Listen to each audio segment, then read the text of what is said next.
Hey everybody, Rosematter here, and welcome to part 9 of my House in Fata Morgana, a Requiem for Innocence Let's Play. So I finished off the main story last episode, and it was as much of a bummer as, I should have expected, considering that this was, we knew what was going to happen.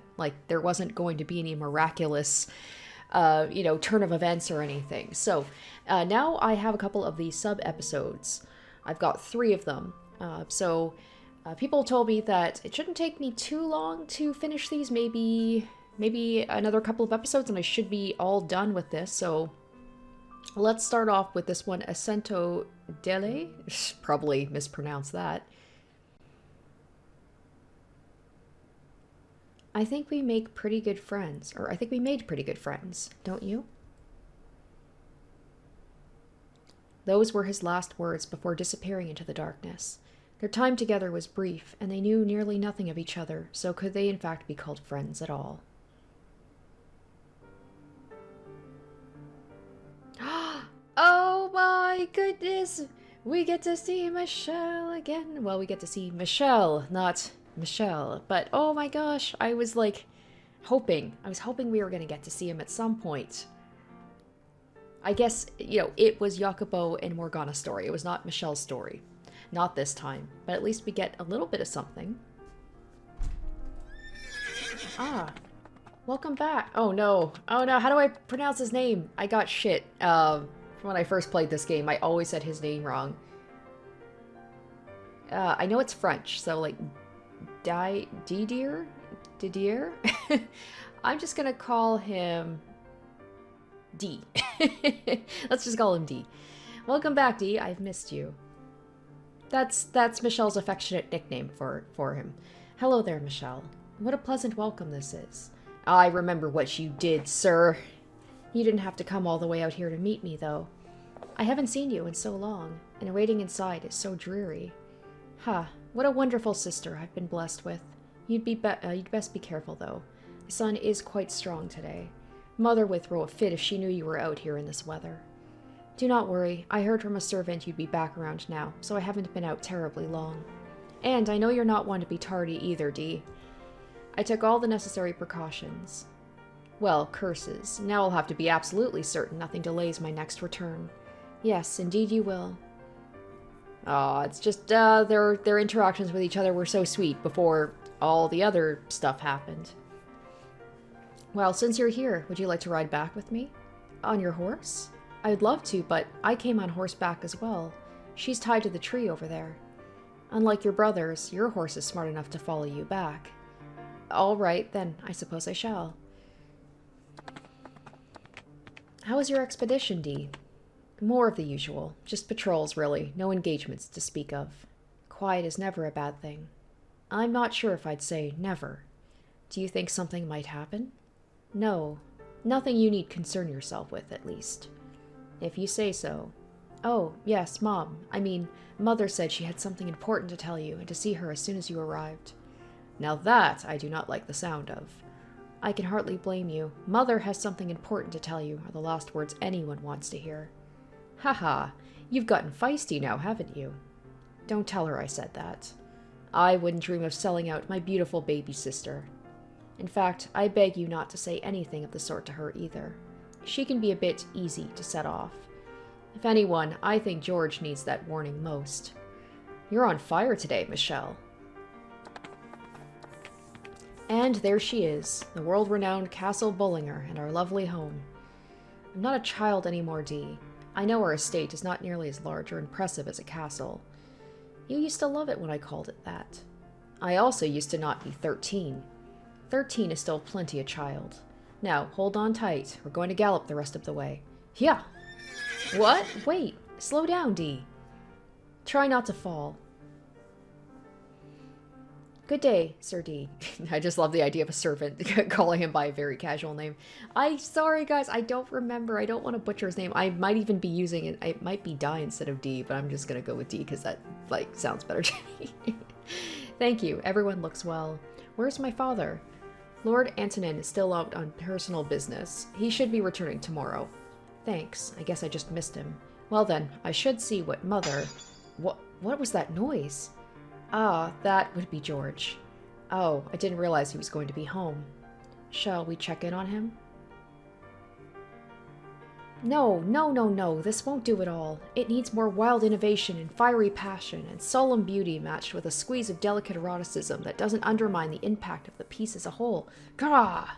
It has to be like a good kick to the marbles. Yes, I miss these three. Has he finally lost his marbles? Eek! Holy heck, well, look who it is. I didn't know you were back. Hey, he calls him D as well. There we go, I was just going along with George. And you know, it's uncouth to barge in on someone without knocking. He knocked several times and called out to you through the door. I must say, though, George, it's much more uncouth to take out your frustration on inanimate objects. Ooh, you're there too, Michel. I couldn't see you in the shadow of this hulking barbarian. You really are a teeny tiny little gal, aren't you? They're really driving home like little, like, oh, sister, baby sister, girl, girl, girl, girl. Mother will not be pleased when she sees the mess you've made of the room. Oh ho ho, my dear, dear Michel, I'm going to let you in on a little secret. True art is only born in the fires of pandemonium. Is that so? You could at least pretend to care. So, would you care to explain this pandemonium? Oh, you want to know? You want to know all about the masterpiece buried in this wellspring of inspiration? You'll never be able to turn back once you know, but if you're really sure, I can give you all the juicy deets. George is similar to Jaren, where it feels like they are from a different time, and like their mannerisms and like the way they speak, it doesn't quite match. I don't care that much, no. Shall we see what Mother needs to talk about, Michel? Yes, let's. Hey, wait! Have you no hearts, you Philistines? You're supposed to grab me by the shoulders and beg to hear what all the fuss is about.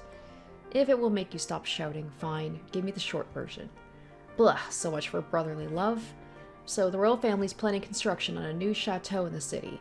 And guess who the king himself asked to do all the paintings for it? Why, moi, of course. The great artiste, George Bullinger. Is that so?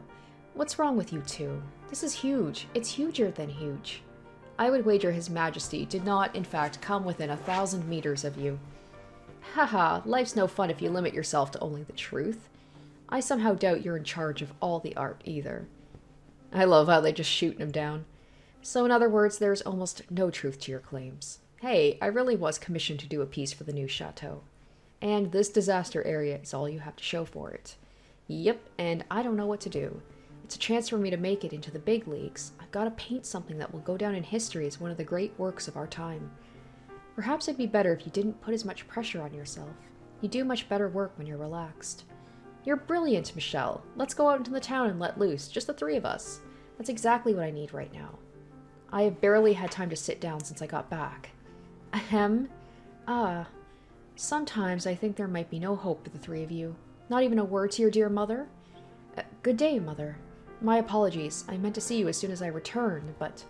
Crap, crap, crap. Mom's gonna flip her lid. We'd better get out of here before she brings her wrath down on us, Michel. But... George? I heard every last word. What big ears you have.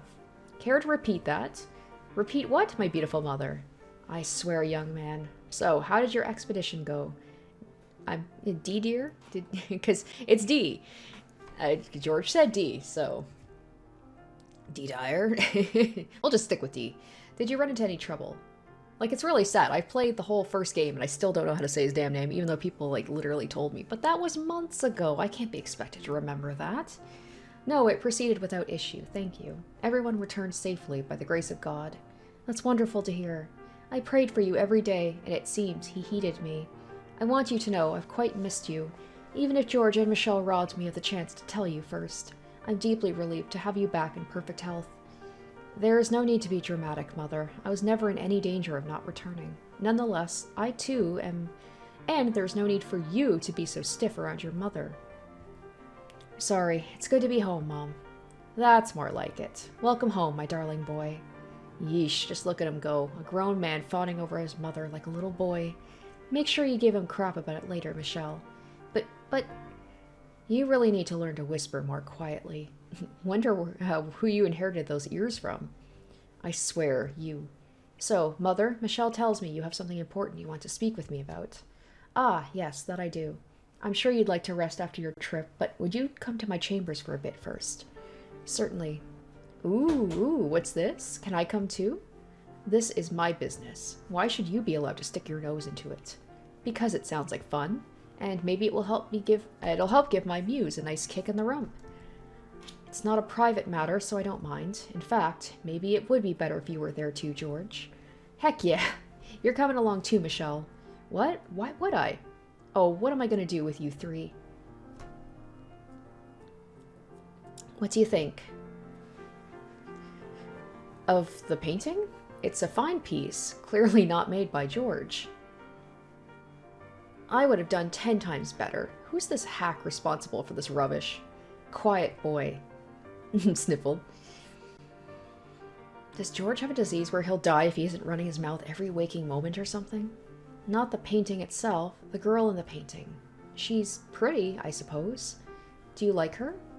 In what sense, Mother? Where are you going with this? This girl's the daughter of the Castagnier... God, what is with these names, man? Castagnier estate to the south of us. Castagnier. Or what she will look like a few years from now. In a few years? Then she's still a child. She is, yes, and her family's trying to complete arrangements for her marriage as early as possible.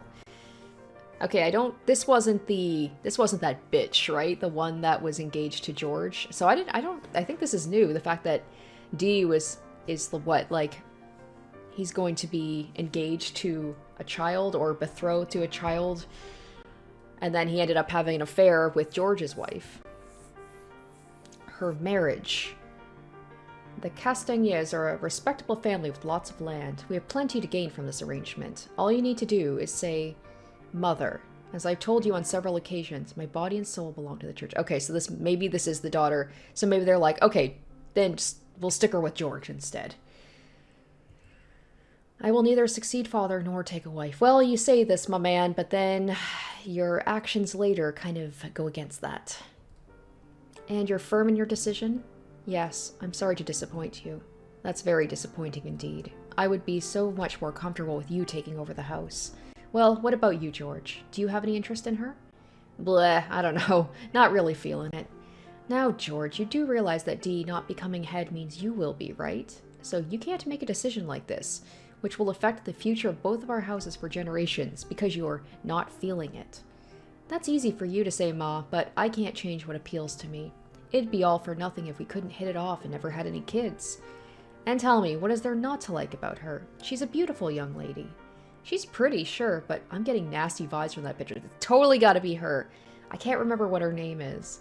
It looks like a real sourpuss. I want someone more, cheery if I'm gonna have to spend the rest of my life with her. I wouldn't go as far as him, but there is something about her that doesn't sit right with me. I'm not sure how to put it into words, though. She just looks that way in the painting. I'm certain you'll find her to be a lovely girl when you meet her. Well, if it is her, the mother was certainly right. She kind of had everybody fall in love with her, including Michel.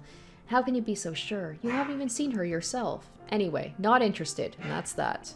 It's such a wonderful offer, too. Once I'm sworn in as official court artist, I'll be up to my ears in marriage offers. Something even better will come along, I promise. I'm afraid with your attitude, this may be the last offer we ever see. Don't you worry, we've got ourselves a proud knight of the order, the most sought-after artist in the land, and a beautiful, brilliant princess. If that's not a recipe for success, I don't know what is. Oh, George. And then poor Michel, once again, just being, made... I think this was around the time where Michel was, having those doubts about how she was feeling about herself, and... Is something troubling you, Michel? What? Oh, no, nothing. My mind was wandering, that's all. Yeah, it's gotta be it. See, look what you did, Mom. You upset Michel by being such a worrywart. Throwing me to the wolves, are you, my boy? Oh, dear Michel. I'm just being cautious about our future. I'm not as worried as I may have sounded. I have the 3 most wonderful children in the world. I couldn't be more blessed. We're strong, and together, we're even stronger. I have no doubt in my mind we'll thrive and grow for generations to come. Yeah. Oh boy, we'll all be together forever. Twist the knife, why don't you, game?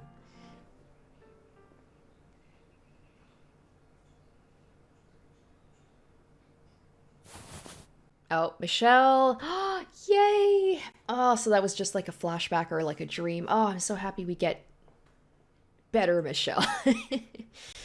For a brief moment after waking, seeing only darkness, I forgot where I was. Was this before Giselle? As my eyes adjusted and the world faded into view, a faint sense of disappointment swelled up in my breast. That was over a decade ago. A life I no longer had, and in fact a life I couldn't be certain I ever had. For all I knew, my mind could have fabricated the entire thing. But in short order, the wave of sentimentality receded. A few years earlier, that yearning for bygone days would leave my heart in tatters. But now I had grown largely numb to it. This was the life I knew best. I wasn't a 13-year-old child anymore. Nor was I a girl. Nor was I a member of the Bullinger family. I was a demon most frightful, exiled to a remote mansion. ASSENTO, DELE, his dark throne. Oh, I'm so happy that we get more Michel content. Kill the accursed thing. Those were the first words uttered by the witch upon my discovering the being lying in a heap outside the front door.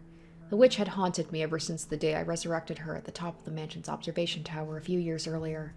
At first, her constant whispering in my ear had been insufferable, driving me to my wit's end.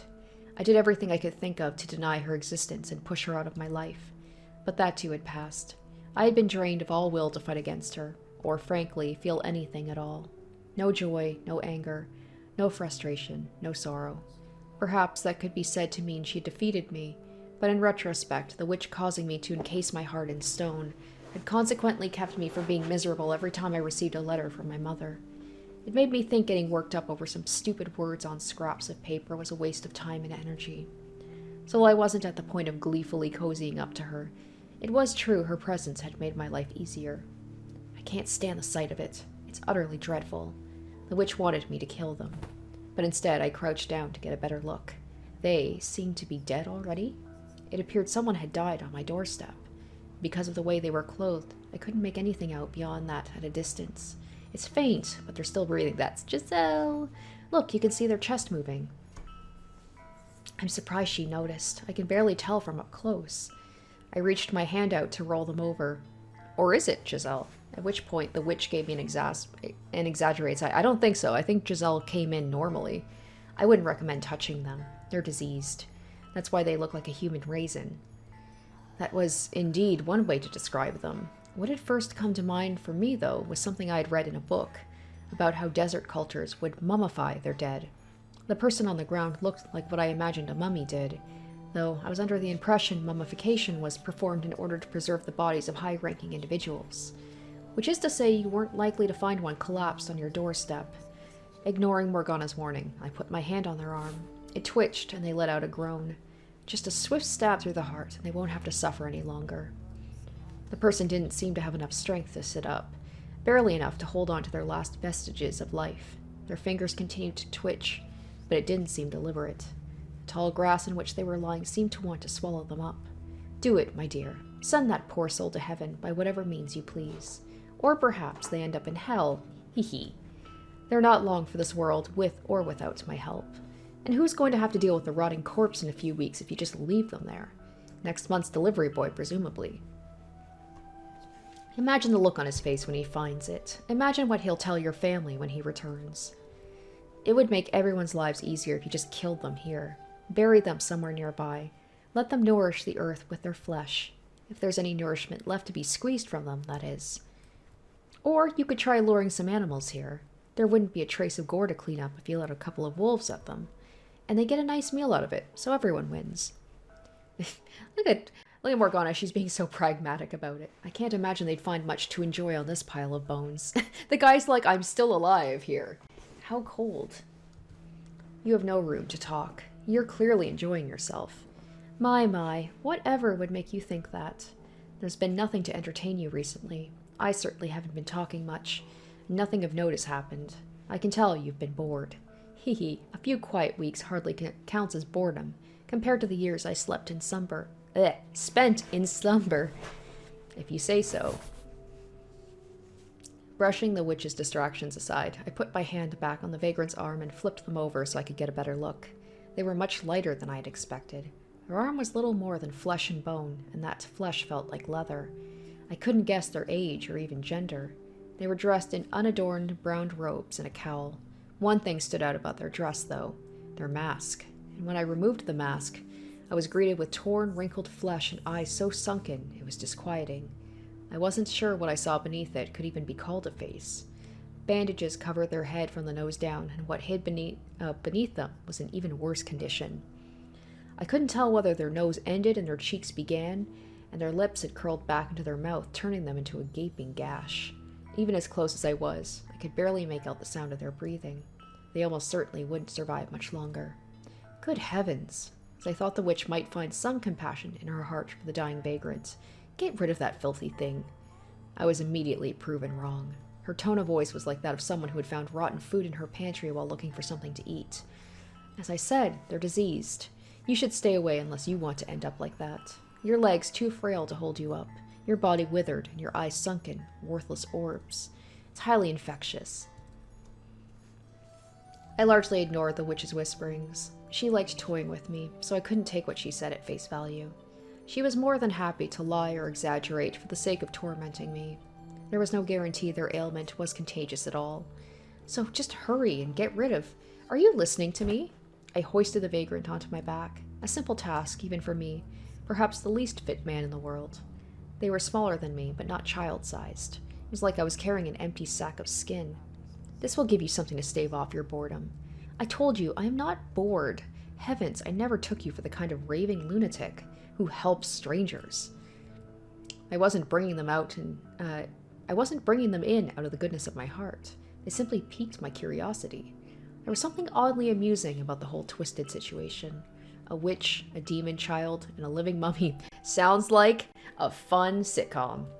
And what better place to gather them all together than a cursed mansion? I also think some part of me wanted to see and feel death up close.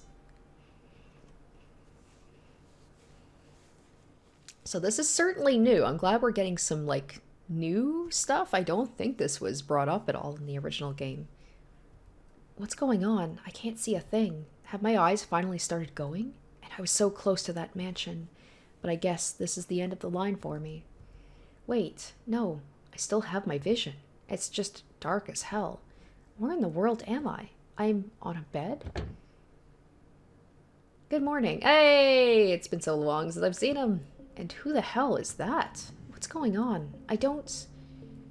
But maybe. I'm trying to think of, was this a character in any of the stories that came to the mansion? Who, Boy, I'm trying to think of anybody at all that would fit that description. Can you not speak? No, I can talk, but it hurts. I was just a little startled. By what? The angel that's come to meet me at the gates. Someone that refers to Michel as an angel. He doesn't seem to have taken that one well. The man sitting there was a curious specimen. And yeah, I know, pot meets kettle. The way that they're talking reminds me of Giselle, but it can't be. It appeared almost as if he were part of the surrounding darkness, an ethereal being that might vanish when I next blinked. Not human, but merely something taking its form. Though the more I looked at him, the more it seemed like, rather than him being part of the darkness instead radiated from him, which is probably where the angel bit had come from. This isn't the afterlife. No, I guess it isn't. If this were heaven, I wouldn't feel like death, and there'd be at least a dozen half-naked ladies hanging over me. Okay, definitely not Giselle. But I hurt like hell, so I must still be alive. Reality's a bitch, huh? That said, though, I feel like I'd get on a lot better with a stony-faced angel like him than what they usually advertised. Who are you? The sack of bones in the bed had a voice like dry leaves scraping against one another. While carrying them to the room, I noticed several of their joints seemed to bend in ways they shouldn't, so I thought they might be on the older side. But upon closer inspection, it didn't seem to be the case. The way they talk makes them sound young, too. I'm going to guess a man. Early 20s, maybe. If you're not an angel, then you must be the witch. I beg your pardon. I'm just kidding. Don't bite my head off. You don't look anything like a witch. Be hilarious if this was somehow Jacobo? Like a version of Jacobo? He's not as far off the mark as he thinks. But he doesn't need to know about my childhood. But I don't think Jacobo would say anything about, a dozen naked ladies in heaven. I mean, He worked at a brothel, for God's sakes, and he couldn't seem to care any less about that. So hey, would you mind sparing a bit of water? My throat hurts like 12 kinds of hell. And I'm sure you'd appreciate being able to understand me better. There's some right there. Huh? Oh, you already got some for me. Thanks, I can't unbend my damn arm. You mind grabbing it for me? Did no one ever teach you how to say please? Oh, lighten up, would ya? Show a dying fellow some pity. Maybe he wouldn't have died if I'd left him out there. He's much feistier than I expected. In fact, he's nothing at all like I imagined. When he was still lying half dead on the ground outside my door, there was a mystique about him. As a mummy, he was interesting, which gave him inherent value. But now that he was awake and talking, he was normal. Human. Michelle's like, out you go, bye! Almost excessively so. I reluctantly picked up the goblet and handed it to him, watching as he pulled down the wrappings covering his mouth to drink. It seemed like he wanted to down the whole thing in one go, but judging from the groans I heard, his body wasn't cooperating. A few years earlier, I may have sympathized with him, but not now. All I felt now was curiosity. What was the sick man doing in front of my mansion? What brings you here? Can't you at least let me drink in peace? Let me tell you, man, I'm in no shape to be multitasking. He kind of sounds like... It also gives me, like, George vibes. I know it's not. It can't possibly be, for multiple reasons, but... It takes, like, just... I don't know. Just this very casual way of speaking. It takes all my attention just to drink a glass of water. Plus, it's darker than hell in here. I can barely see what I'm doing. You're free to leave if you're not happy here. Once I'm through with this water and have a chance to rest... And maybe a complimentary glass of wine on top of that to raise my spirits, I'll be right out. Rather brazen for a guest. Oh, I'm a guest now, am I? I thought I was just a subject for your observation. Ha, hit the nail on the head. Are you implying that means you should have free reign here? Sure I am. You stop worrying about a lot of things when you're on the verge of death. What's the worst that can happen if I piss you off? You kill me? All that means is I lose a few days. No real risk in acting like I own the place. Not a bad deal, if I do say so myself. You certainly are lively and talkative for someone on the verge of death. I did just have a hefty helping of the elixir of life. I sighed to myself. I'd taken in quite the high-maintenance specimen, it seemed. There wasn't going to be much worth observing when he was full of such vitality and his lips never stopped flapping. He was exactly the kind of person I could least stand to be around. I could practically hear the witch saying, "See, what did I tell you? You should have just listened to me and not wasted your time and energy," which only made the whole thing that much worse. But, curiously, I couldn't feel her presence, even though she was seemingly always around. Maybe she was afraid she might catch whatever disease this man had. Can spirits even get sick? Never mind her. I have more important things to deal with, like how to get this man out of my house. Anyway, you were asking what I was doing here. Well, I was looking for something. And that search... Back up a sec. What is this place, anyway? Sure doesn't look like a tiny one-man shack. Not that I can see much in the dark, but these furnishings don't look cheap. It's a mansion. Yours? Half of it, roughly. So what, you live with someone? Innocence. Huh. Now, I don't want to sound rude, but... Oh, we're well past rude at this point. Go on. Already making friends. So, I'm curious. There wouldn't happen to be any rumors about this place, would there? Such as? Like, say, a cursed witch dwells within its halls. Oh, for the love of... That's what he was searching for? Hell yeah. I'll take that as a sigh as a yes. Excellent. Fan-frickin-tastic. I was heading in the right direction. Let me stay here for a little, please. Are you out of your mind? I have a favor to ask the witch. It's the whole reason I came here. I don't know what you've heard, but the witch isn't one to go around do people's favors. Whatever your wish is, it won't be granted here. Hey, you never know. There's a first time for everything. I doubt this is it. Why is he so fixated on the witch anyway? The witch of legend was said to be cursed. She was spoken of around these parts only in whispers, and people stayed away from the mansion for fear of provoking her wrath. Her curse had destroyed an entire city, it was said. I had no way of knowing whether that much was true or not, but I did know that the witch was real. I couldn't figure out how someone could hear the rumors about the witch and decide, I'm going to ask her for a favor. It's beyond ludicrous. Well, now that that's out of the way, thanks for the hospitality, buddy. Stop right there. Once again, this dude sounds like he's from, like, a century later, and he just fell back in time into this mansion. I never said you could stay. Anything I can do to change that? Not a thing. I was hoping I wouldn't have to do this, but you've left me no choice. I'm staying with or without your permission. Squatter's rights. What the hell makes you think you have the right? I'll happily comply with whatever the head honcho here decides.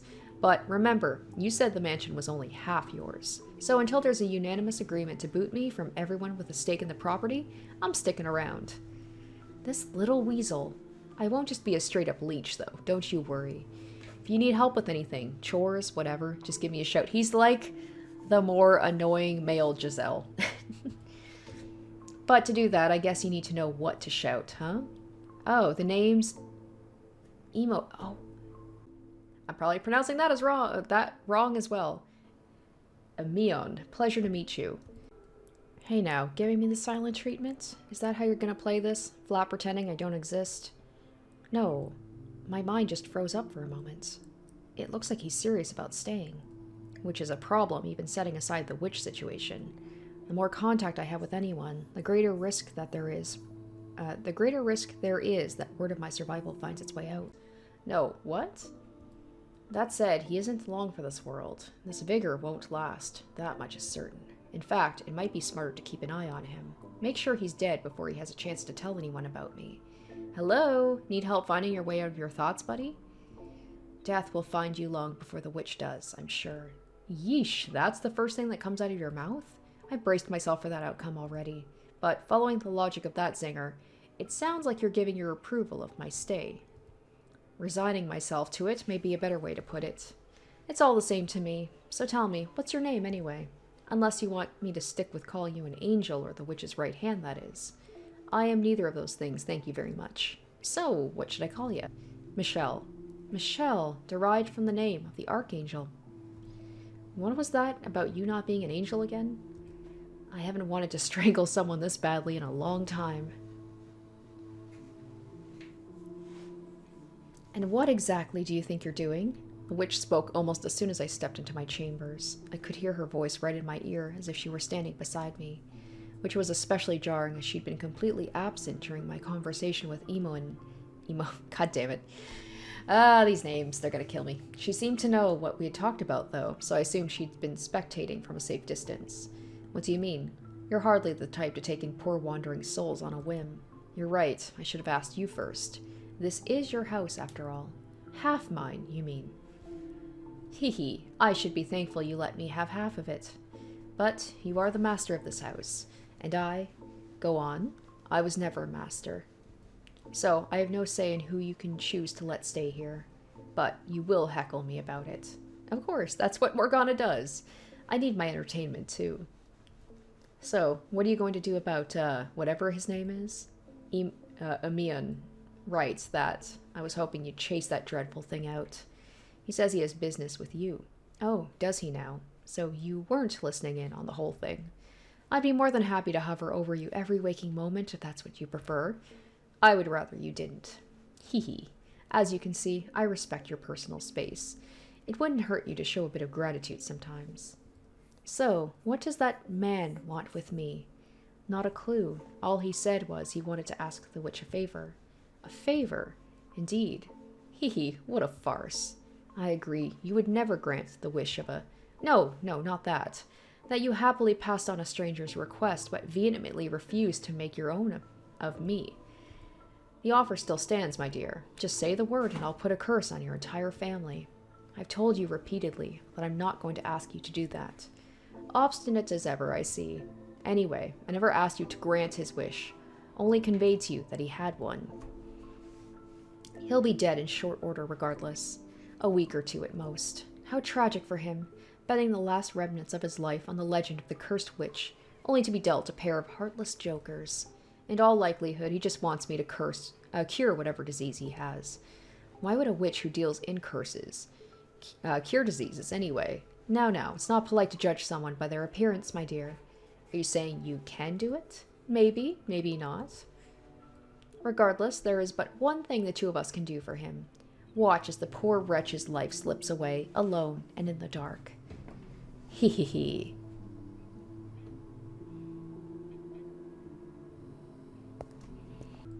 Good. Christ, this is hell. It shouldn't be this exhausting to just walk down the hall. I'd sure love to get a little more light in here. Might make moving around easier. Nah, this is fine. No light means I don't have to worry about how monstrous I look. This face is like a curse in itself.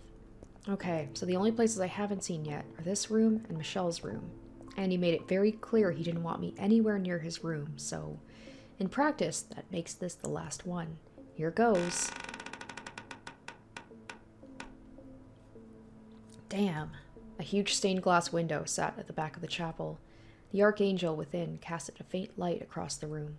The light almost burned my eyes, which were still acclimated to the darkness. It felt almost like I was in the presence of an actual divine being. So we've got a guy named after an angel and a stained glass window of an archangel. Whoever called this place cursed didn't look very hard, I guess. This is closer to a damn temple, if anything. As I approached the source of the light, the shape of the room came into view. Rows of pews, a pulpit, and a cross. Looked like I was right on the money. I was in a chapel, or the remains of one anyway. The wooden pews had rotted to the point of uselessness, and the floor was peeling all over the place. It was like an abandoned shrine to a saint, hidden away in the dark corners of the mansion. Fascinating. The worst of it's been mended, but you can still see marks on the wall where it looks like it's been struck with a sword or something. Did a battle take place here? There's splotches of black on the floor. Bloodstains, maybe. There's something on the pulpit, too. Oh, my mask. I figured he threw it out. So, Michel isn't all cold and heartless after all. Or maybe he just didn't feel like going outside. Who knows? Either way, I'll happily take it back. He's already seen my face, so it doesn't change much. But I feel better covering it up either way. My disease was highly stigmatized and said to be just as infectious. Not only was it obvious from my appearance, I was also required to carry around a bell to alert others to my presence. I lost that while wandering through the forest, but up until then, whenever I walked into a town or city, I had to ring the bells I walked. That's a thing that actually happened, I think, back in the day. Where if you were diseased, you had to make your presence known. You had to, like, ring a bell or something and let people know that you were coming through so they could get out of the way. And surprise, surprise, it invited all sorts of dirty looks and people scrambling to get away from me. Churches would sometimes offer me aid, but that was a once-in-a-blue-moon occurrence. Effectively, I'd been through nothing but hell up until now. I hadn't done a damn thing, and yet they treated me like a murderer. In fact, I'd almost bet a criminal didn't get half the crap I did. Just thinking about it killed my mood. He didn't hesitate to touch me, though. Does he not know what I have is contagious or something? I mean, it makes my life easier at least. And speak of the goddamn devil. Hey there, Michel, it's been, what, a couple of hours?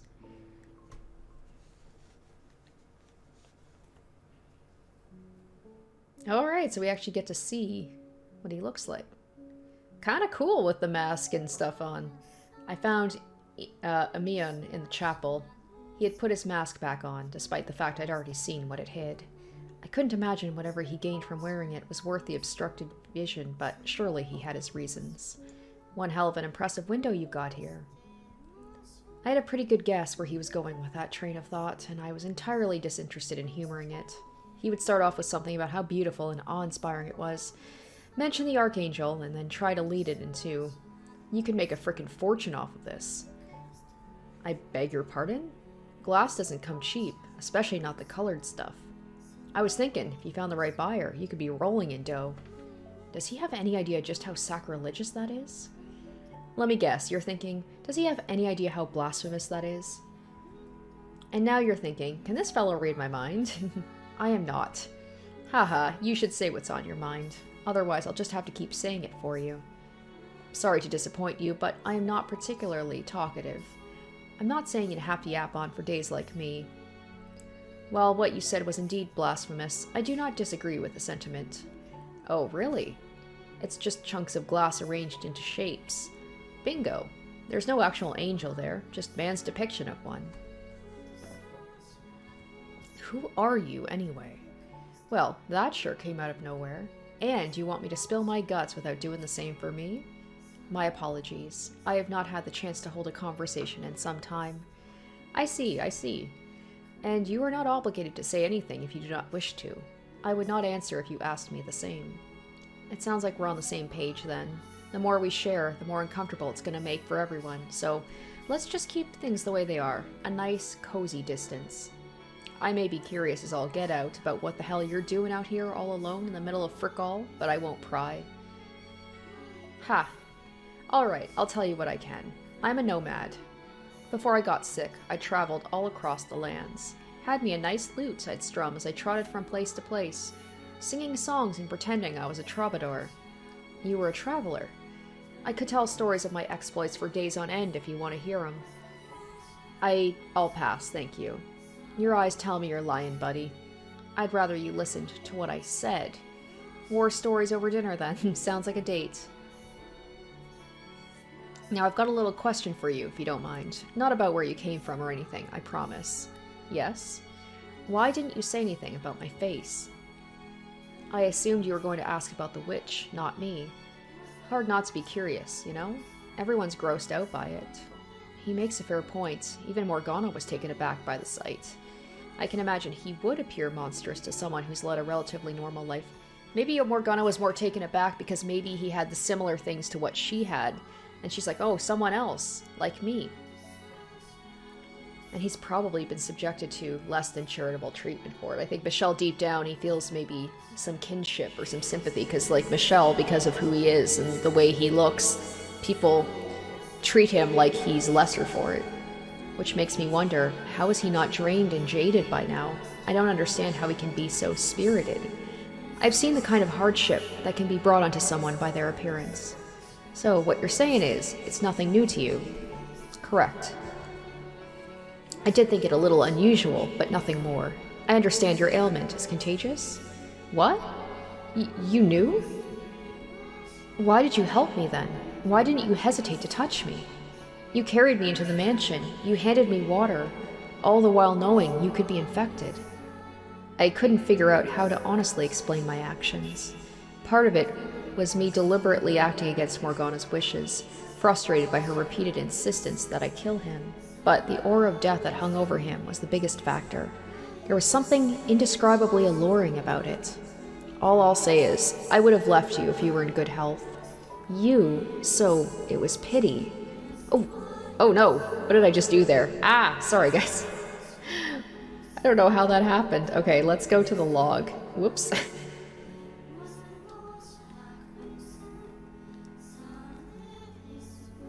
Okay, so he said, you've got nothing to gain from... God damn it. You've got nothing to gain from helping me. I don't have money and I'm definitely not a hot babe. Who talks like this back in this time? My goodness. Michel, I have no interest in money or women, and to be clear, I didn't bring you in out of the goodness of my heart either. When you said you thought you were a subject for my observation, you were correct. You're here predominantly because I wanted to observe a withered, half-dead mummy of a man. A mummy, huh? Well, hate to burst your bubble, but I'm just an ordinary guy. Unfortunately so. And here I thought you were only observing me because you didn't know about my disease. Never would have guessed it was the other way around. God, you really are one of the most bizarre fellows I've ever met. I was just going to not say anything, keep it to myself, use this as a chance to stretch my wings, enjoy not just being the unclean for once. Didn't much care either way if you ended up catching it. So the witch declined your request to speak with her. Not even gonna let me finish, huh? I'll take that as a no apologies necessary then. Well, shit. You have no reason to remain here. I left the bar off the front door for you. Subtle, being like, please go. The witch was my last resort. I saw who knows how many doctors. Not a one could do a thing. Hell, as soon as they saw me, the assholes tried to rob me blind with fees. It'll cost extra because they're putting themselves at risk, they'd claim. So I traveled to other cities, towns, villages. If docs weren't going to do anything, maybe I'd have better luck with regional remedies. Everything from herbal stuff to straight up hocus pocus. No effect, any of it. I have no interest in an apology or his life story, so why haven't I turned it and left yet? Why am I standing here listening to him talk? All that is left for me to do is turn to God and the devil, but I figured God would just say, accept your lot in life. Shrug his shoulders and tell me to die in a ditch. But I wanted to live. Even looking like that? Damn right. So what, do you believe if you tough it out, one day your valiant efforts will pay off? That there's light at the end of the tunnel? Because that's all fairy tale nonsense. You're right. The real world doesn't work like that. We just tell ourselves it does because it makes it easier to get through the day. But the fact of it is, life's a big old swamp and nobody's got a map. One wrong step and it swallows you whole, like a game designed by a goddamn 5-year-old. The odds are stacked against you, but like hell I'm gonna go down without a fight. I've got nothing to show for it yet, which is exactly why I'm not ready to kick the bucket. You never will have anything to show for it either. Damn, Michel, like... It is kind of like Giselle, like the difference between Michel and Giselle, where Giselle still has hope that like life can be better and she's going to make the most of it, where Michel has just kind of resigned himself to his fate. Your desire to make something of your life will only serve to drag you deeper into the depths. The more you tell yourself you can, the greater your pain when you realize you can't. Michel, world's worst motivational speaker. Sounds a hell of a lot like you're speaking from experience, buddy. As I said, the witch will not be seeing you. You would do best to look elsewhere to fulfill your dying wishes. You never know, bud. Tomorrow's another day. Maybe she'll be in a more accommodating mood then. But I'm sure not going to let one measly no get the better of me. The witch, Morgana, is a sadistic woman. If she reveals herself to you, it will only be to torture and kill you. I can't say death much scares me these days. It's knocking on the door. It's knocking on my door regardless. And you can never say for sure. Every woman's got at least 2 masks she switches between. Maybe she'll pick a friendlier one for me than she does for you. You're a damn fool if you believe that. And she's a witch. Even if she would hear you out, she doesn't have the power to heal you. Ruin and destruction is her singular desire. I mean, he's not wrong about the whole thing about the masks, 2 different sides of Morgana. I have to ask, all you want from me is to watch me die, right? So, what do you have to gain from warning me about the witch? Doesn't worrying about me run counter to your own wishes? I'm hardly worried about you. Could have fooled me. I'm simply making a statement of fact. You'd only be wasting your time trying to see the witch. And this is also Michel being like, also, if I tell you that she won't help you, maybe you will leave. I haven't seen the proof, so I'm not convinced it's as much of a fact as you claim. Which means the conversation is going exactly nowhere. Do as you please. I won't try to chase you out anymore, but don't come crying to me when my words prove true. Much obliged, buddy. That's one less hurdle to trip over on my way to making a huge ass out of myself. I would like you to promise me one thing, though. Sure thing. I'll leave the bar off the front door, so when the time comes, make sure you save enough energy to get yourself outside before you die. I don't want to have to clean up the mess. You're a real treat, buddy.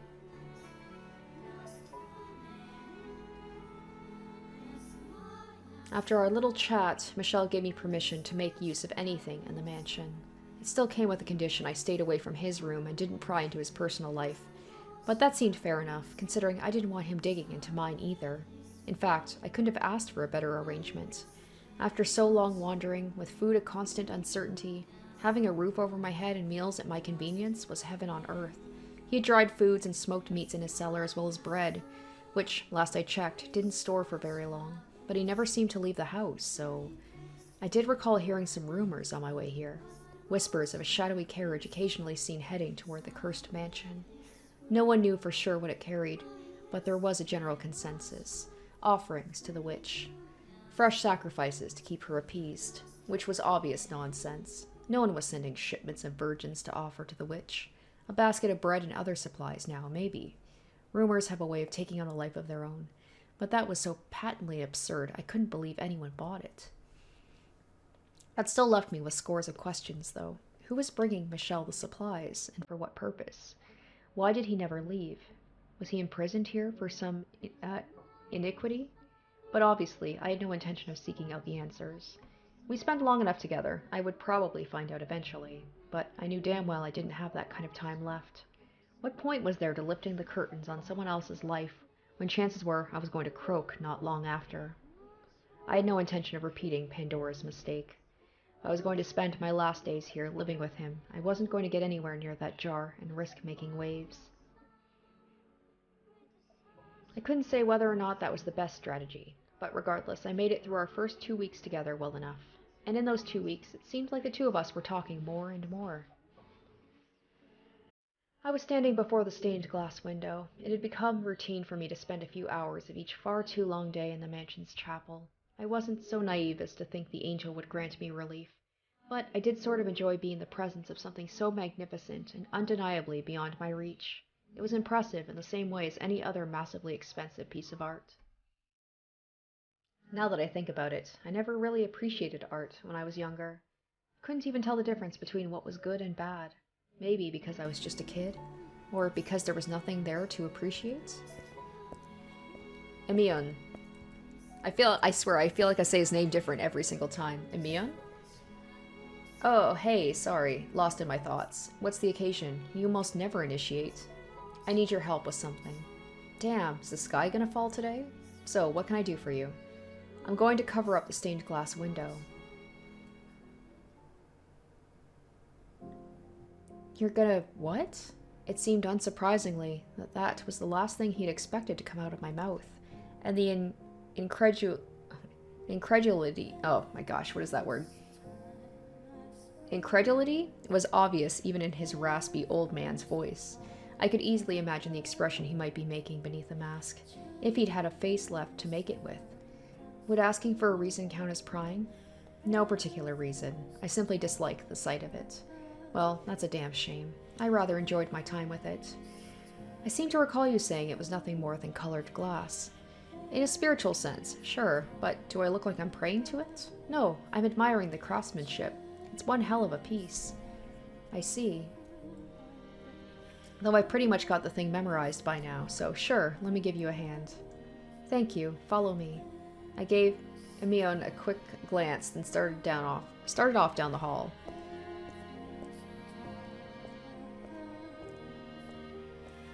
I walked at a relaxed pace, because as much as he tried to hide it, he was visibly more sluggish than 2 weeks prior.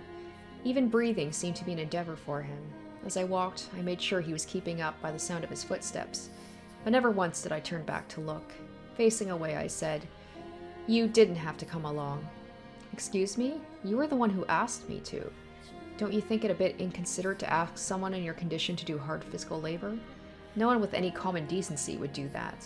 Well, I guess that puts you in the clear." "I'm just joking. Don't bite my head off." "I didn't say anything." I wouldn't say I think it's inconsiderate, personally. In fact, I really appreciate you not giving me special treatment of any kind. You don't go easy on me because I'm sick, and you don't put me through the ringer for it either. I prefer it that way, us both on level ground. If you say so.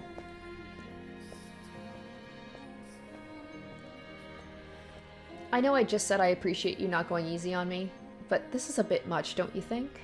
And holy hell, this room's 10 times mustier than the rest of the joint. Cough, cough. I got it. This is a really frickin' roundabout way of murder, isn't it? I told you, you didn't have to help. Oh, this is the cellar with Maria, right? I see the barrels in the back where she left her dying message.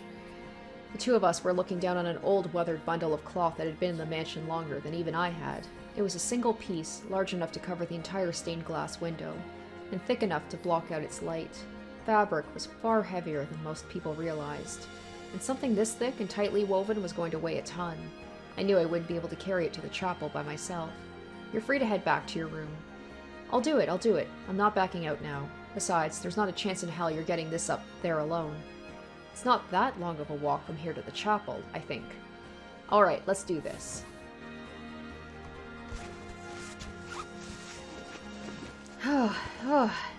Hold up, I need a breather. What? Hey, don't drop it without warning me, asshole. And quit trying to act like you're hot shit. I can see you're just as winded as me. What do you know? I'm perfectly fine. Someone is out of shape. You're the last person I want to hear that from. He could be like, well, I'm deathly sick. At least I have an excuse. You just don't work out. Hey now, at least I have an excuse, exactly. You're in perfect frickin' health. And look at me, I'm half dead here. Before I got sick, I could run for 24 hours straight, no problem. Alright, let's get going. Are you deaf? This really is like a sitcom. Finally, we made it. I seriously thought I'd die before we got here. That's one for the gravestone. Died carrying a bundle of fabric. Not trying to hide it anymore, are you? Not a word. Cough. Oh god, I'm laughing and coughing. Where is this coming from? Please don't cough and laugh at the same time. It's disturbing. I don't know, it's freaking hilarious. Cough, cough. What is? You don't think this is the funniest damn thing in the world? Two grown-ass men carrying a giant sheet through the dark, grinding themselves to the bone so they don't have to look at a pretty stained glass window. Like, for real. Are you hearing that? It's the stupidest thing. I cannot say I find it amusing myself. Huh, well, you're lost, buddy. Let's finish this up then, shall we? I assume the pulpit isn't nailed down, so we can use that to get some height. He seems to be enjoying himself. I can't imagine enjoying much of anything in that kind of condition. I'm not sure if I'll ever really understand him. The way he's being so upbeat is kind of bringing me down. Why should a him acting cheerful have any effect on me? I buried that emotion long ago. What are you doing here exactly? Huh? Haven't we been over this? I want to ask the witch. You're no fool. I don't need to tell you that the witch isn't real. For the past 2 weeks, I let Amion explore the house as he pleased. He'd likely seen everything but my chambers by now. It should have been obvious there was no third person living here. I was the only one who could hear the witch's voice. It's probably here for a secret reason. I was the only one who could feel her presence. All the servants my family had sent over the years were proof of that. She may have existed for me, but from his perspective, there was no meaningful difference between that and her not existing at all. Remember what you said in the storeroom? There's not a chance in hell you're getting this up there alone. If you still believed the witch was real, if you still believed there was a third person living in this mansion, you wouldn't have said that. Busted. What do you want from this place? Maybe Amion is like a time traveler, similar to like from another timeline, coming here for some reason. Somewhere to die? Do you want to make this your final resting place? Haha. Someone's feeling talkative today. This isn't funny. It's comfortable here. There's a warmth to the darkness. It doesn't reject me for being impure. Impure? That's what everyone says about me. I have no say in the matter. I have an impure disease, so that makes me impure. I think it's story time. What do you say? This time, we'll go into a little more detail. My life was set. I had dozens of friends, and a wonderful, loving family. I didn't bother with the family business, instead spending my days wandering. But on one of my trips, I got sick, and I got scared. So I rushed back home, wanting nothing more than to see my friends and family again. But when I got there, no one recognized me as me. They called me a demon impersonating. That's just like Michel. That's just like Michel, where it's just like, came out as like, this is who I am. And everybody rejected him for it. And called him a demon. A demon. He's saying the Bollinger family has no need for a demon child, that you're a mark of shame on our name, so he's going to have you executed. They came to the consensus the real Amion was off traveling, just like how the mom was just like, oh, my daughter will come back to me if I just keep praying. They wouldn't accept me for who I was, just because I didn't look like what they thought I should. Damn, like, it's a little on the nose, but holy cow. What does that have to do with my question? Basically what I'm saying is, there's not many people who are willing to see the truth. The truth? That I am who I say I am. That I am Amion, not some evil doppelganger. The only person who sees me as an ordinary fellow is you, Michel. I do not agree with Father's decision. I do not want to lose you. I don't think you're a demon child. Don't misconstrue apathy for... I don't care why. All that matters is that you do. You see me for who I am, and that's the most amazing feeling. I haven't done anything to warrant that reaction. So maybe Amion actually did come here for the witch, but then, like, after getting to know Michel, is like, even if the witch isn't real, I want to stay here with someone who treats me like a normal person. And if there's one thing I can tell you, it's that it's foolish to rely on anyone for emotional support. Don't blindly put your trust in me, and don't expect anything out of me, please. Like I said, I don't care why. As I stood there in silence, Amion's laugh echoed off the chapel's walls. He then climbed onto the pulpit, which was probably brutal on his joints, though he didn't show it, crossed his legs, and looked up at the glass angel. His arms were thin as twigs, his voice as raspy as an old man's, his hair devoid of all sheen, his entire body deteriorating. Even the most callous of men would cringe a piteous sight. Yet he sat there with his head held high, a smug smirk on his face. For a split second, the thought crossed my mind. If the name Michel didn't belong to me, but to him instead, he would have been able to just laugh off that painting. And as soon as I caught myself, I froze. Back to your question, what do you think? Why do I want to stay here, even though the witch doesn't exist? I knew what he wanted me to say, and I knew that I couldn't. I hadn't done a single thing to deserve that from him. What he felt was disproportionate to reality. That just seems to be Michel. Poor Michel is so beaten down that, like, he does show kindness to people. But, like, he always says, like, I don't deserve people's kind words of me. I don't need people acting like I'm some good person when I'm not. But he is, though. Silent treatment again? You figured it out, though. I know you have. There's your answer. If I were even half what I used to be, I would love to drag you out of this house, kicking and screaming. Travel far and wide together. Find the place you feel more at home than anywhere else in the world. And there's, like, that kind of connection between Morgana and Jacopo with this. Is like, I want to take you to see the world. Be nice, wouldn't it? Leave me out of your fantasies. He could only think that way because he'd led such a cushy life. That may have come crashing down when he got sick. But only someone who had been well off would ever think there was hope to be found outside. And on top of that, he was simple and honest enough to admit it. I'm just jealous of him. That's all this is. Take a seat, up here on the pulpit with me. It feels like you're shoving your ass right in God's face. I wish I'd tried this sooner. It's freaking incredible. It really is.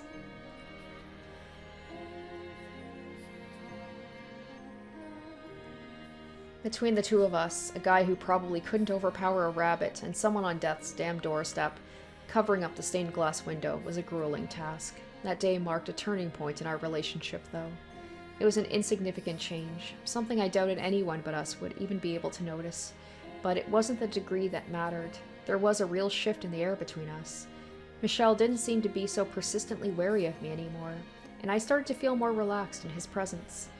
I didn't have to prove anything to anyone here, in part because he didn't pry into my personal life, but also because my time was so limited, I didn't have any reason to keep up a front anymore. The biggest factor, though, was that no one here knew who I was.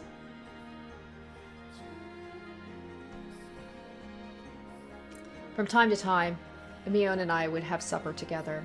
I wasn't going out of my way to spend time with him, but I didn't particularly mind it either. This is really like with Giselle and Michel when they started to get close to each other. I had no reason to. We stayed out of each other's business, and we both knew it was a temporary arrangement. As his disease worsened, his once exasperating vigor started to seem more and more obviously like a facade. When he spoke, it was like I could hear the remnants of his fading soul spill out with each gravelly syllable. It was getting difficult to make out what he said at all, but still, he persisted to act as though nothing was wrong around me. So I acted in kind, making sure not to touch on his deteriorating condition. You know, we never did get around to talking about my adventures. Nobody's stopping you. You could just be honest and say you want to hear them. I can see it in your eyes. You love adventure stories. He does too, or he used to.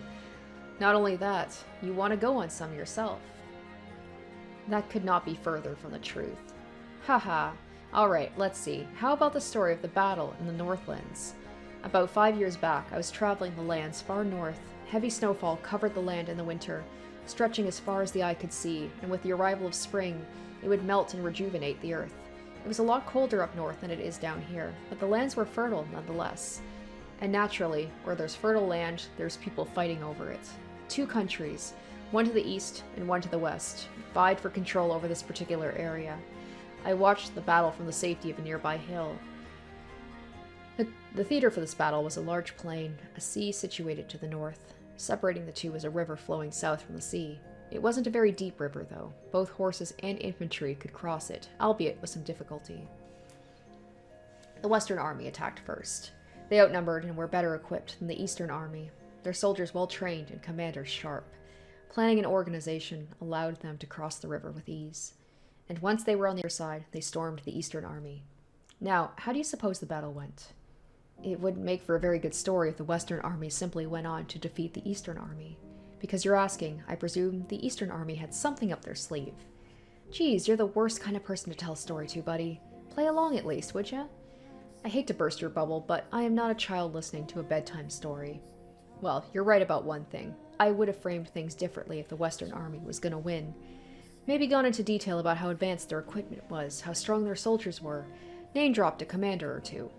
But no, the Western Army did not conquer the Eastern Army. In fact, they were both defeated. Oh? Yep, thanks to the intervention of a third force. Now, where do you suppose this mysterious third force came from? It was the Danes. You've got to be kidding me, you suck at this. Given what you described, two sides divided by a river flowing from a sea to the north, the larger Western Army crossing over it to take the Eastern Army by surprise, the logical conclusion is that a third force would travel down this aforementioned river. Neither side had ships able to sail such shallow waters, so they didn't anticipate an attack from the river. The Danes to the north, however, have numerous ships capable of exactly that. That's why they're feared as the Lords of the Sea. Yep, that's exactly right. Thanks for skipping all the good parts and going straight to the answer.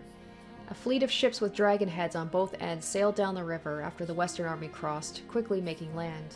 The Danes are fearsome warriors, and big boys at that. They attacked both armies from behind, taking them out in no time, and the land fell into the hands of the invaders from the north. Then once it was all over, I hauled ass right the hell out of there. I have only read of the Danes' fearsome prowess in books. For you to witness an actual ambush. Jealous? See, what did I tell you? You're all about these adventure stories. I am not. Well, I sure am. The Danes, they can travel both shallow waters and the open sea. The whole world is at their fingertips. Everyone just thinks they're savages. They don't see their potential. I wonder what's out there, across the seas. What wondrous world awaits beyond those waters? I bet it's heaven on earth out there, a land unlike anything you can find traveling on foot. So long as man infests the surface, you will find no heaven on this earth. Oh, Michel, such a Debbie Downer. I knew you weren't a people person, but hot damn, you are worse at this than I ever imagined. You can't make it through life on a misanthropy and cynicism alone. Someone needs to teach you how to dream, buddy. Dreams are just that, fantasies never to be realized. Slap some of Michel's quotes on motivational posters. They're like demotivational posters. Dreams are freedom. Doesn't matter if you're sick or a sinner, infirm or exiled. You can go anywhere inside your head. You have complete and absolute freedom in your dreams. All empty hopes and dreams do is erode the spirit. I gave up on mine for a reason. If I were in good health, I could have asked the Danes to take me on one of their long ships. Bring me somewhere far, far away from here. A place where everyone's equal. No poor, no rich to oppress them. No one being judged for their looks or the family they were born into. I could have gone on another adventure, brought you along this time, found our paradise. I'm pretty sure the only way you're getting on a long ship is as a captive to the Danes. Remember what I said about dreams, like 3 seconds ago? Shove that silly realism into a box and lock it up. You can dream whatever sort of crazy, outrageous nonsense you... Ugh. Mion? Don't worry about... Cough.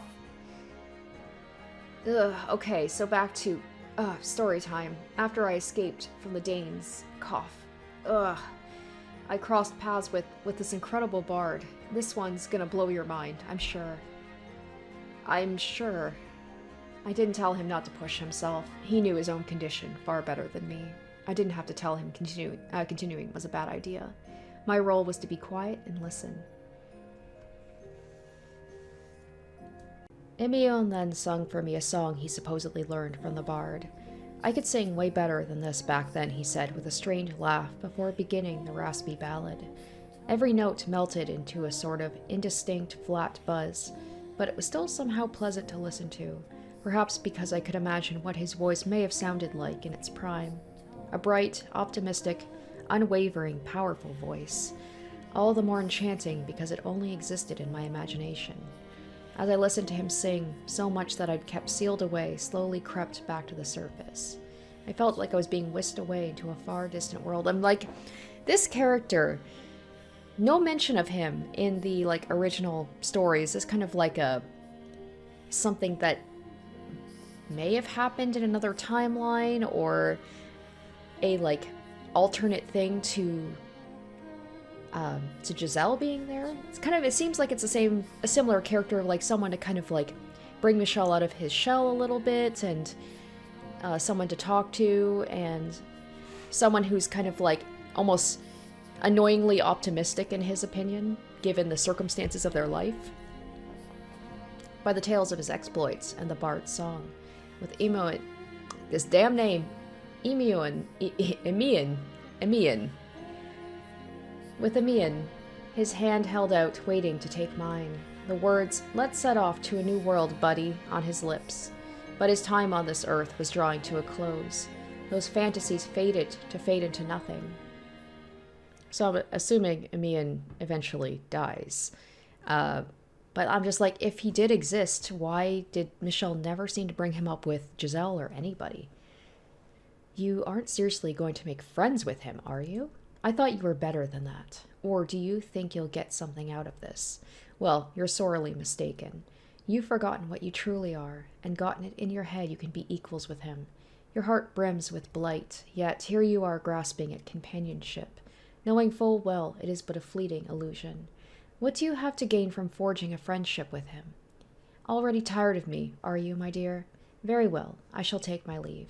Despite what they may say, I am a very kind-hearted girl. To those whose fates are sealed, that is. Hee hee hee. I pray you're blessed with wonderful dreams tonight. That night I had a dream. Not a nightmare, nor a dream of the past. A warm, pleasant, slightly bittersweet dream. I hadn't had one like this in quite some time. An endless field stretched out before us. We pushed our way through the sea of waist-high grass, pressing onward toward the ever-distant horizon. A spring breeze whisked past, caressing my cheek. At my side stood a man beaming as bright as the sun. He had hair of deep scarlet, like the color of the setting sun. His eyes were unflinching, his lips showed his strong resolve. His chest was smooth and muscular, and he had a musky scent. It was my first time seeing his face, but I knew exactly who he was. Not much further now, the man spoke. Our paradise is just up ahead.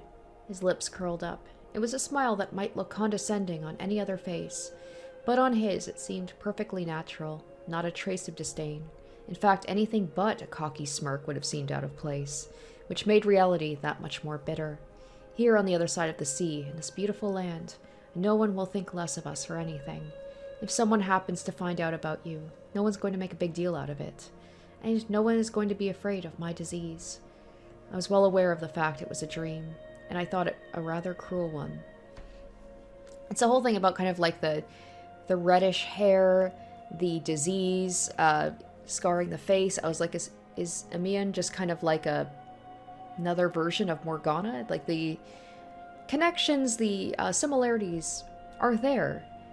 Emion was right. I did love adventure stories, and I did want to go on one of my own. This was the very thing I'd wished for since I was a child. Two men setting out together, free from obligations, on a journey to see the world, exploring the unknown and sharing that experience with a dear friend. But it could never happen. Not so long as I was who I was, and not so long as Emion was sick and on the verge of death. It was a dream we could never make come true, no matter how badly we wanted it, no matter how hard we fought for it. It wasn't an entirely impossible dream, though. There was one part of it that could become reality. The two of us becoming friends. There was probably enough time before he died for me to get close enough to tell him how I really felt. That I just wanted a friend. That I wanted to be able to laugh and frown and get upset like an ordinary guy. Aw, it breaks my heart with Michel. He just wants a friend. Like him. There may be time, but that's not enough. I had spent too much of my life isolated. I had almost irreversibly adapted to the solitude. Breaking through that shell would be no easy task, especially not with my unspeakable secret hovering above me. The very fact of my nature, which had transformed me from the namesake of an angel into an abominable demon that didn't deserve to live. Something I couldn't tell anyone, I couldn't let anyone find out, which meant that a normal friendship was impossible for me to form, and I knew that far too well. That night, I had a dream. Okay, so now did they have a similar dream? Not a nightmare, nor a dream of the past. A warm, pleasant, slightly bittersweet dream. I hadn't had one like this in quite some time. Oh my gosh! Morgana gave them... Why? She did that. She must have both let them have the same dream just to basically be like, I don't know, what's her gain to this? Is she doing this out of the goodness of her heart, or is she doing this, like, maliciously to be like, I don't know, I'm going to give them the hope that maybe they can become friends, and go on this adventure, but that will never happen. An endless field stretched out before us. We pushed our way through the sea of waist-high grass, pressing onward towards the ever-distant horizon. A spring breeze whisked past, caressing my cheek. At my side stood a man with a somewhat forlorn look on his face. He had long, silver hair that fluttered in the wind. A darkness was visible beneath the pale red of his eyes, and his lips were furrowed into a half-scowl. He was tall enough I had to look up at him. The man furrowed his brow, as if to scorn the shining sun for daring to be brighter than the candlelight he was so used to. It was my first time getting a good look at him. I might have gotten some of the smaller details wrong, but he was still very distinctly the Michel I knew. I pointed toward the horizon and said, "That is where our paradise awaits." He didn't seem to believe we would actually find anything, but still, he joined me on my endless journey with nary a complaint. So all it takes is bringing him into my dreams to drag the cynicism out of him, huh? I thought. Then with a laugh, I said, "We would make pretty good friends, don't you think?" His eyes swam for a few moments before he finally muttered a response. "Many years ago, I dreamed of having something like that. You gotta be a little more specific. Like my two brothers. Keep going. Someone I could share anything with, and could do the same with me. Someone who understands me without need of words. The classic image of a friend. Two guys who've always got each other's backs." Michel crossed his arms and turned his head away. He might have even blushed, but I couldn't see for sure. I had mixed feelings, though mostly I was glad to hear he felt that way, and I wanted to make that dream come true. "We'll be just like that. You'll see, buddy." Another breath of wind blew past. I was pretty sure I was smiling, the way I always did, the way I always pretended to. My self-confident, utterly vacuous smile, or smirk. If we really got to know each other, there'd be no way we would ever be friends. True friendship was impossible to achieve between us, and I knew that far too well. Okay, so there's something on his side, maybe. Is there a reason why he thinks they can't be friends? Or does he think they can't be friends because of Michel? I awoke in darkness in a house where the time of day held no meaning. The same sight awaited me every morning. Before I'd grown fully accustomed to a world without light, the uncertainty of it had occasionally morphed into fear, my instincts reacting, I presumed. Danger was harder to perceive in the dark, after all. But once I'd gotten used to it, the darkness felt almost compassionate with its indiscriminating embrace. And now I was more stable here than I was in the light. This morning was an unusually pleasant one, though. All my problems were still problems. My curses still curses, but it felt like I'd managed to break the surface and catch my breath for the first time in who knows how many years. Perhaps I can thank the dream I'd had. I rolled out of bed, grabbing the candlestick off my nightstand. With the remains of the mostly melted one, I lit a new candle and headed for the door. Next on my list was the fireplace. I tried to make sure there was always at least a small flame in it. But as soon as I stepped out into the hall, "What are you doing there?" I found myself face to face with Emian, although that wasn't an entirely accurate description, as he was slouched against the wall across from my door. "Morning, Michel." Or maybe that's the thing, maybe Morgana knows how close he is to death and be like, "This is your one chance at having a friend and he's gonna die before you can tell him how you feel." I couldn't help but cringe at the sight of him, still insisting on keeping up his everything is all right act. "What are you doing?" "It seems pretty obvious to me." "Well, it isn't to me. You're clearly in no condition to be walking around." "It's come." "What? What has?" "My time." "Oh, shit." Maybe Michel will tell him that right before he dies. The light from the candle fluttered about, slightly offset from the trembling of my bony hand, like maybe that's why she gave him that dream, like right before he dies, just as a... I don't know. I don't know what Morgana's thinking is. I don't know if this was planned or not. But Emian, he was visibly shaking, enough that I probably could have seen it even without the dim candlelight. Not out of fear or cold, but simply a physiological reaction to his condition. His breath sounded like puffs of wind, the whoosh of a bitter winter morning echoing in the hall. His arms and legs were so atrophied that, if I didn't know better, I might think him a small tree withering away in the fierce cold at first glance. My gaze slowly drifted downwards, stopping at his splayed arms. Blotches of red were visible in the palms of his hands. "Did you cough that up? I almost reflexively made to draw nearer, but he stopped me after only one step. No, stay back. Don't touch me. You might catch it. We've been living here together, breathing the same air. If I were going to catch it, I would have already. The fact that I haven't shows it's not an infectious disease. Maybe, maybe not, but either way, you shouldn't touch the blood. You know, as well as I do, that blood is unclean. It carries everything in our bodies, even diseases. You may be able to catch it from the blood, even if you didn't from anything else. So I figured I'd drop on by, say my goodbyes, say your... I stopped myself before finishing the sentence, realizing just how foolish it would make me sound. I was the one who had told him to leave when he knew his time was up. But that was back then. That was just how I felt when he first showed up. If I'm real lucky, I have maybe a couple of days left. I've been hiding it, but it's been hard to even stand these past few days. And you did a terrible job of it. Although, I didn't realize you were in quite such bad shape. Well, I guess I get a passing score on my acting then. Ha! How can you laugh about this? I'm in a great mood. That's ridiculous. You can't be. Just drop the act already. It's no act, bud. I'm serious. I'm feeling great. I had a fantastic time. And what better way to show that than with a nice laugh? Looking down on this man laughing as death crept closer, I didn't feel pity or sorrow or anguish. I was angry. My chest clenched and my stomach lurched. How aggravating. There was something else there, too. Some other way I could describe it, but I didn't know what that feeling was. I couldn't draw it to the surface. It was aggravating, frustrating, sickening. Those simple negative emotions were what I kept falling back to. I wanted to block it all out. A man's deteriorating body, that comforting dream, my own circumstances, this dark mansion, the whole world. I had an amazing time here with you, seriously. Stop it. You're just getting sentimental, letting your emotions cloud your memory. I've done nothing for you.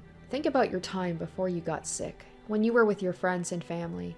Think about the time you spent traveling. Then you'll realize how insignificant your time here really was. It was all a lie. Oh shit, what? I was never a traveler. My name isn't even Emian. I never went to the Northlands, and I never saw the Danes. Even what I said about having a ton of friends, all lies. Oh, he's just a lonely soul just like Michel. Here's the truth. I look like I came from the slums now, but I was born into a decently upper-class family. My father and brothers all owned several estates. Oh my gosh, I was saying about how he seemed kind of close, like, similar to Morgana, but he is more like Michel than just the same, like, high-class upbringing. Probably got sick and was rejected by his family for being, you know, gross. I mean, we knew that already, that, like, his family and friends didn't recognize him, so he kind of got, like, basically pushed aside, but it was even worse than that. And he has brothers, too. My father and brothers all owned several estates. I wasn't traveling when I got sick, but at home. And for a while I was kept locked up. Oh my gosh, it's just like they're two peas in a pod, to keep it under wraps. I spent my life doing everything asked of me for them, and they turned on me the second I caught this damn disease. The servants I thought respected me. The brothers I thought loved me. They all wanted nothing to do with me anymore. Oh, it's just like so sad. Like if Michel had known this from the beginning, how similar they were, maybe it wouldn't have taken so long for him to warm up to him and consider being friends with him. And before long they started saying it was punishment for my transgressions, that I was cursed to transform into a hideous monster because I deserved it. All right, what is his secret? If he has the same thing, if it's the same thing, like he was born a woman, I'm gonna lose my mind though, because I'm just like, it would just be too much. It would just be too much. I was gonna say something. He did say that, right? Like in the dream, he's just like, but we can't be friends because of some reason. It's probably because like there's something with him that his family thought that he deserved disease. Real swell family, huh? The disease hadn't progressed this far then either, so I still looked, well, half decent at least. A pretty damn good-looking guy, if I do say so myself. So I used that to manipulate one of the maidservants into helping me escape, and that is how my life as a nomad really began. So while I was something of a traveler, I was carrying some pretty big luggage along with me. Everywhere I went, I was treated like garbage. The name, I hope whatever his real name is a little easier for me to say. The Emian you met, brimming with self-confidence, was all an act. I'm sorry for lying to you. Why? Why did I pretend to be someone I'm not? Because. No, I don't care about that. Why didn't you say something sooner? Emian's story, his life, was painfully similar to my own. I'd been called a demon, mocked and insulted, made out to be a madman, and then locked away where no one could see me. Everyone I thought to be on my side turned against me. You should have told me. Cracks began to form in the thick shell I'd spent so long building around myself. Sharp claws dug their way through the flesh of my heart, which I had thought long since numb. Thick blood seeped from within me. It was absurd. If anyone here was hurting, it was Emian. If I had known, I could have done something? Was that where I was going with this? That I could have told him about my own past, and we could have bonded over our suffering? No, that wasn't how it would have gone. If Emian had told me what he had been through right off, I would have seen so much of myself in him that I'd have likely detested him for it. I wouldn't have wanted to get to know him better. I wouldn't have wanted to even see him. I suspected pretty early on that you had been through something similar, that you weren't here of your own will, and from your mannerisms, that you came from a noble family. Which is why I didn't want to say anything. So, I guess everything I said wasn't, wouldn't have been the right thing to do. I didn't want you to think that was why I was here. I didn't stay because we both led tragic lives. That's not why I found it so comfortable here.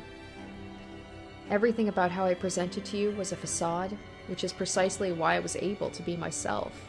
I can't tell you how wonderful it felt for you to accept me for me. I didn't. You didn't have to do anything. That was enough to set me free. I could feel sweat trailing down the back of my neck. I couldn't follow along. I couldn't make sense of what he was saying. My heart was wavering, but I couldn't put any of it into words. What were you supposed to say to that? I hadn't the first idea. And with the way I'd lived my life, the way I'd closed myself off, I never would know. So, I want to thank you. Goodbye, Michel. Emian let out a long sigh, like his nerves had loosened all at once now that he had said his piece. He then climbed to his feet using the wall for support, let out a couple of muffled coughs, and started off down the hall, leaving me behind. Wait, Emian. The shackles around my spirit were on the verge of coming off. Everything I'd worked so hard to bury was bubbling to the surface. The man I'd killed in order to survive in this empty darkness was being infused with life anew. I was opening myself up. Wait, I lied too. What I said then isn't true now. I don't want you to leave anymore. I don't care if you've only got a few days left. You'll last longer here than you will out there. So, what, you gonna take me in and nurse me? Exactly. Huh. Mian. It's damn tempting, but no thanks. What? Why? I'm sorry. Why? The first person I'd ever met who I could have possibly called an equal, a friend, was trying to withdraw from my life. Forever. Something inside me cracked, and something inside me formed anew. Morgana, I know you're listening. Michel? Cure him, please. That's enough, Michel. The witch isn't just a legend. I almost feel like if Morgana brought Emian here just to, play around with Michel, toy with his feelings. The witch isn't a legend. She doesn't have a physical form, but she lives here in this mansion, and she's somewhere nearby, watching everything. Really, it's okay. Believe me. I do believe you. Cough. Emian, it's okay. Thank you. Why are you so insistent on leaving? Didn't you want to talk to the witch? I just think now is the best time to call it quits. But why? I do feel bad about this for what it's worth. And I'm seriously grateful to you, too. That doesn't tell me why. Sorry. I want you to take what you're feeling right now and keep it within you. You what? Seeing the person in yourself will help you see the person in someone else. When you next have that chance, that's gotta be Giselle, right? That's assuming that this actually happened in the timeline. This just feels like kind of like a what-if scenario. Whoever that is, you take him by the hand, and you get out of here. You go somewhere you both want to be. You may not find paradise, but you'll have a life. What on earth are you talking about? I mean, knowing how, like, the whole thing with Giselle is, he didn't quite warm up to her right away either, so... Alright, now I'm seriously on my last legs. I can't even fake that I'm okay anymore. Emian, so long. Wait! Michel, I think we made pretty good friends, don't you? And with that, he marched off down the dark hallway. It was almost unbelievable how sure-footed he seemed compared to only a few moments earlier. Then I realized what it was. His final show of self-confidence. I could have easily caught up to him, but my feet seemed to be rooted to the ground. Maybe because I knew even if I stopped him, it wouldn't stop me from losing him, because anything I did would amount to nothing. We never did learn what the whole thing was about his family saying that he deserved to be diseased or cursed or whatever. I wonder if we will find that out. I slowly dropped to my knees. The candlestick spilled from my hand, the flame flickering out, a heavy darkness draping the hallway. I covered my face and let out a sharp, bitter groan. He had lived here less than a month. We barely knew each other well enough to call ourselves acquaintances, never mind friends. There was no reason for me to be feeling this emptiness, but telling myself that didn't make the pain go away. The pain of having something dear snatched away from you.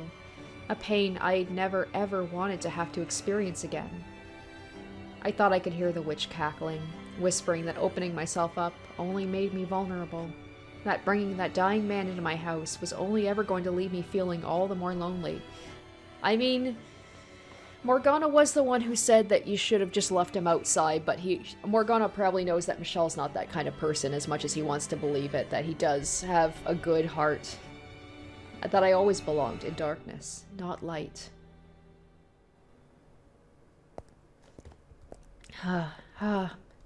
Okay. Let's see, maybe something can happen, like maybe we'll get more information. Thank God he left the bar off. I've barely got enough in me to push the door open. Is that really how you want to do this? Oh shit. Oh, it's you. Well, color me surprised. I figured you'd be with Michel. He doesn't even seem surprised about it, but then again he did say he believed Michel that the witch was real. I am here to see you off for him. You mean you decided you'd get more entertainment out of me? Hee hee hee. A girl with long braided hair stood before me, a smile spread across her lips. Her form was vague, almost a silhouette, and I couldn't make out any details, but I still knew exactly who she was. This wasn't my first encounter with the witch, after all. I'd been able to see her and hear her voice, since shortly after arriving at the mansion.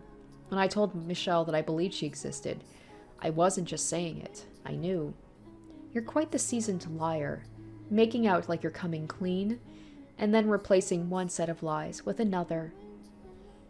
You can still go back and make it right. Tell him the truth, and you'll have my wish. Think about it, my dear. Okay, let's find out what this truth is. A few days after taking up lodging at the mansion, the witch appeared before me. She spoke in a pretty, but almost childlike voice, explaining how unusual it was that I could see her, because evidently, no one with a trace of hope in their heart is capable of seeing me. They can't hear my voice or even sense my presence. The despair that coursed through Michel is what served as the catalyst for my resurrection. You are not here to be healed. You want to put a curse on someone, don't you? Oh, that's right. Your eyes don't lie.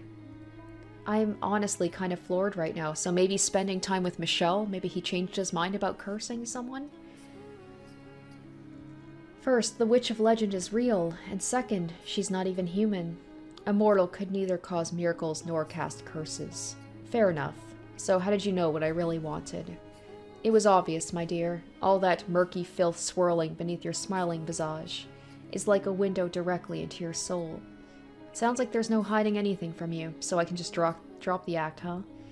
Tell me you at least can't hear everything I'm thinking. And what if I can? I would appreciate a little bit of privacy. Hee hee, fear not, my dear. I don't have the ability to read your mind, no. But you should know the world as you're living. The world as you living. What? But you should know that the world as you living, see it, and the world as I see it are very different things. Oh, okay. I was just like, that that sentence seemed weird, but once you read the whole thing, I'm like, oh, okay, never mind. Emotions such as your seething animosity and desire to curse, as well as fragments of your memory, are all laid bare to me.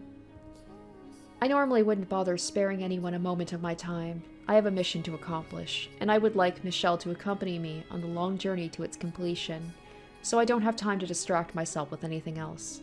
If you were indeed nothing but a needlessly optimistic fool come in search of miracles, I would have done everything in my power to chase you out. So, I can assume the fact I'm still here means you've taken at least somewhat of an interest in me then. Indeed, for you were broken enough to come seeking me. Then I'll get straight to the point. I want you to curse my family. Oh, so that's like the two sides. There's Michel who refuses to curse his family, and Emian who wants to, but changed his mind because he decided not to go through with it. And she said, if you go back and you tell Michel the truth, I'll grant you your wish. Every last one of those damn... Wait a minute. That name, Wait, that name's come up before, right? The name I can't pronounce. What name is that? That's my final wish, the last thing I want from this life. I gave my whole life for my family, sacrificed everything, and they repaid me with derision, hell, making me into a demon. I kind of want to look this up, but I don't want to spoil it for myself. I'm here, sick and miserable, and no one gives a rat's ass. They need to experience the living hell I had to endure. I can't go in peace until they have. It would be my pleasure. Wait, seriously? What, do you not believe me? No, I just didn't think it would be that easy. On one condition, though. I will offer my sincerest wishes for your family's utter devastation, so long as you offer me something in return. Now that sounds more like a witch. The witch I was expecting. So what do you want from me? My life? A sack of gold? My resources are a bit limited, but let's hear it. Michel's spirit. Oh. So that's what,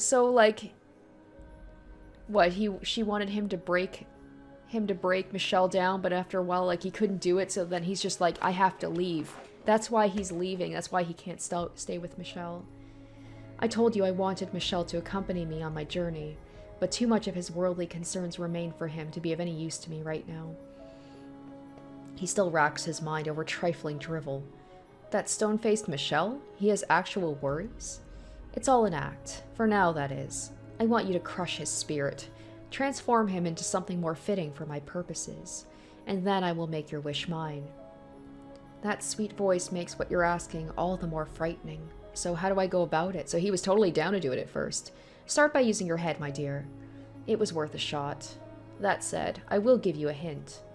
You have at your disposal everything you need to become exactly what he desires most. I'm so confused right now. Did that story he tell at the end? Because she said the whole thing about lies, you replaced lies with another lie. So did he, like, fake that whole... I mean, he does hate his family. I was like, but that would be the thing, is, like, break his spirit by... So maybe he is still doing it, like, by leaving after becoming friends with him. That would be something that would break Michel, is to, like, get him to feel something for somebody again and then just leave him. And that might be the thing that finally breaks Michel. It didn't take long around Michel to figure out what the witch meant. There was only one thing he very clearly sought, and it was something that I presently was capable of making myself into. I had everything one would need to slip through the cracks in the wall around his heart. So it was! Oh my gosh, that breaks my heart! So everything that he said there, was that all a lie? And then that dream that she implanted in his head to give Michel the idea that they could be friends. Oh! Oh! I was on the verge of death. I didn't know a thing about him or his personal life, and I was a man. Michel seemed to have trust issues when it came to women. He had no interest in a lover or a romantic partner, but up here, a male friend. I guessed Michel had probably been subjected to countless betrayals over the years.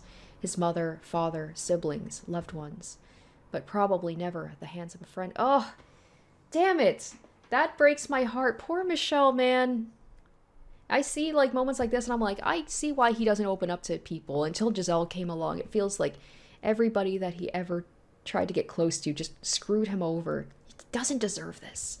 I doubted he'd even had a real friend before, so Morgana's proposal was for me to become his friend and then betray him. Ugh. There is still time for you to go back in there and reveal everything. To see your wish to... Oh, okay, so... as long as he doesn't tell him the truth, as long as he doesn't tell the truth, like, hey, everything I said, that was a lie, I played you, we were never friends, I never cared about you, but I guess that was the one thing that he's not going to do. He had a change of heart. To see your wish to fruition, you could even ask for a miracle instead of a curse, to rid what ails you. Don't bother. I'm not interested in any of that anymore. Oh, I'm so glad. I was like, oh, that broke my heart. But at least at the end, he's like, I have to leave, but this truly is for Michel's own good. I don't want to do this to him. Ugh. I'm just going to go back out to the forest and die. But is Morgana going to tell Michel, like, hey, he was never your friend. But the fact that, like, Amian, he could have been cured by her or had his wish granted, and he chose to not do that. He didn't want to betray Michel. That shows that they are friends. So nope, you won't get me to go back there. I don't understand. What on earth brought you to this decision? I stopped caring about getting back at my family. That hatred was what had kept me going for so long. It was what had driven me to wander in search of the cursed mansion. I had, in service of it, feigned getting friendly with Michel, until at some point it stopped being fake. That makes my heart happy. That Michel at least did have a true friend until Giselle came along. And of course all the other people that he helped along the way who became his friends too. I had found something more valuable than petty vengeance, and I wanted to live the rest of my life and then die for that. So when Amian said about how, like, this was, I had a great time, thank you, he wasn't just saying that to be nice. Like, it was like, being around you has kind of like healed my heart a little bit, and I don't feel hatred for my family anymore. Now he can die in peace. With a bit more time, maybe I could have even told him that he'd pulled me up from such a dark place. And then, were it within my power, I'd like to have done the same for him. But that was a dream beyond my reach. He would have to remain in his darkness for a while yet. I can understand losing interest in cursing them, but you're ignoring the other part of my offer, that I could wish for a miracle. Perhaps you don't believe the cursed witch can perform miracles, but you'd be mistaken, my dear. In life, do you know what I was called? A saint. Well, you're a saint with one hell of a mean streak. My, now that was hardly called for. I'll pass on your miracle, too. I can't imagine it comes free of charge when the curse had a price. You want me to go in and tell him everything, right? What do you have to lose? What possible reason could there be for you to hesitate? That should be obvious, even to you. I want him to think of me as a friend. That is what he wanted, after all. A peer, a male friend. So if I'm gonna go, I want to go out as that. You would give up your chance at life for something so utterly meaningless. I don't care how stupid you think it is. And it's just so sad that Morgana's been so twisted that she can't remember when she had friends when she was younger. I didn't have enough time to pull him out of his dark place, but if at least he remembered me as a friend, and that had some positive effect on him, however insignificant, I much preferred that to anything the witch was proposing. Just don't you go blabbing once I'm gone. I can't make any promises, my dear. You say a word to him, and I'll curse you. My heavens, are you picking a fight with a witch? Do you honestly believe you can curse me? You bet I can. I could well turn into a witch just like you, once I'm dead. Hee hee, you very well could. You have all the makings of a fine witch.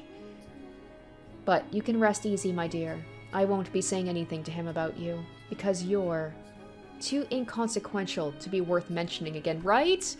No mention of Amian at all. So is that it? Like, that's the big curse, is rather than Morgana saying it, is she gonna somehow make Michel just forget about the time that Amian was there? So it's like he never had that friend at all?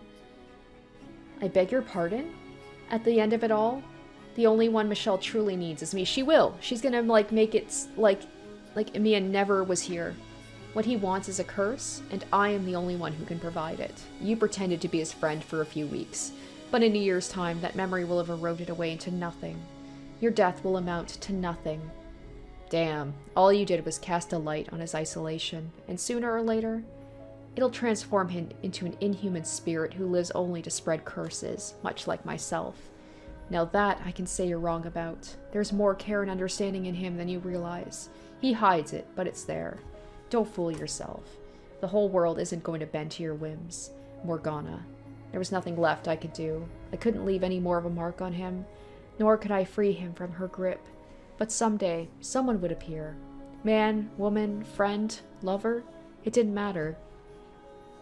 Someone would enter his life, take him by the hand, and lead him out of this cursed mansion. Someone would drag him out of this darkness.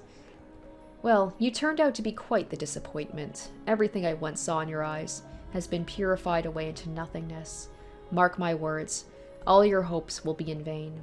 And you can watch from the afterlife, helpless as everything I said comes to pass. And I'll be praying from the pearly gates that you're wrong. Well, this is where we part ways then. Farewell.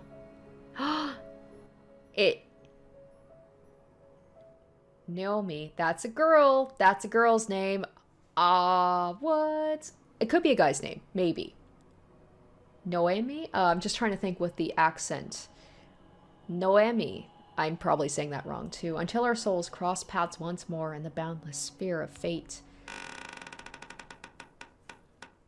I don't know. It sounds like a feminine name to me. Could be wrong. I think it's just the fact that, like, Amian and Michel are so alike. The fact that they were saying over and over, male friend, male friend. So I'm just like, it wouldn't surprise me if that was the thing that Amian's family was disgusted by. Looks like this is as far as I go. I can't see a damn thing anymore. But hey, it could be worse. I feel like I've been set free, like all my shackles have been loosed. I found one thing to appreciate about this disease. It gave me the one chance in my life to be myself. Hey, Michel, we're not that different after all. Yep. You were my first friend too. Oh, okay. Maybe it's not the girl thing. Born as a woman, living the rest. Oh, my real name was Naomi. I keep wanting to say Naomi, but that's not right. Noemi Castagnier. Oh, that name. Oh, shit. I didn't even make that connection. Man, the name I went by was just my first name spelled backwards, but truth be told, I was pretty fond of it. Anything else I might have come up with would probably have given away my gender. Straight off, nearly everything I told Michel was a lie, from claiming I was a guy to the story of my escape. I hadn't used my good looks to trick a maidservant into helping, but instead manipulated a manservant. But looking back on it now that it was all over, I felt like the fake me, Amian, was more me than the real thing. Okay, I gotta look up that name. I know that name, and I feel really stupid that I don't recognize that last name. Okay, no, I'm not gonna look it up. I'm gonna let Amian tell the story first, because they'll probably go through the whole thing. I've always felt constricted my whole life. Nothing but barriers from the day I was born. I loved playing music, writing stories, running, riding a horse, swinging a sword, anything that gave me some sort of freedom. But I was only allowed that until I was about 10 years old, at which point my life became training in everything I needed to be married off to some nobleman. I still remember those days vividly, sitting stone still, staring out the window while I had my portrait painted. I caught sight of a large bird taking off to fly north, watching it flap its heavy wings.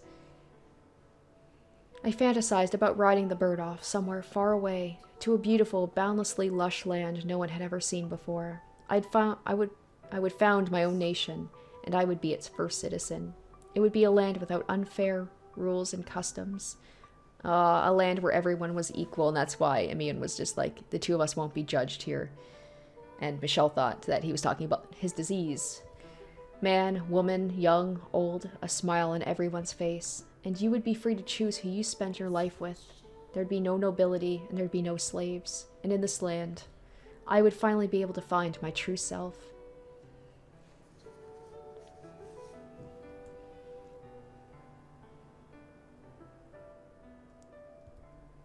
And then we got Michel. Michel? Michel? Oh goodness, what are you doing in there?